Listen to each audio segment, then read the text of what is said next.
kutya kuti wakutaura language yakaita sei. Ngawataure nini kana pane chawada kuziva. Ari kupi murasta? Anogara. Okay. Saka tikufanira kuenda so, okay? Ndikuona kuti vanhu vanenge vane rudo newe. Muma streets vanenge vane rudo newe. Uziva ndo chinhu chinondi promoter self. Kuti ndirambe ndichiita zvandiri kuita.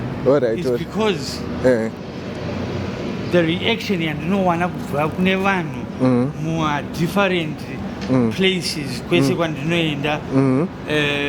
Hapana nzvimbo yandinoenda yandisingazivikanwe.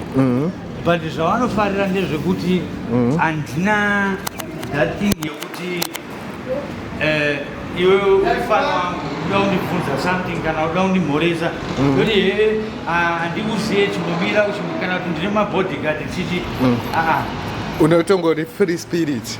I'm a very down to earth person. Munhu waunokwanisa kungouya kwandiri kuti koma boy here what chichi ufambe here totomira newe totoita conversation and iri nyaya yeuchinja nama-digits ndo pandinongokuudza kuti sha wangu kana uchida kuita contact neni batana namanager wangu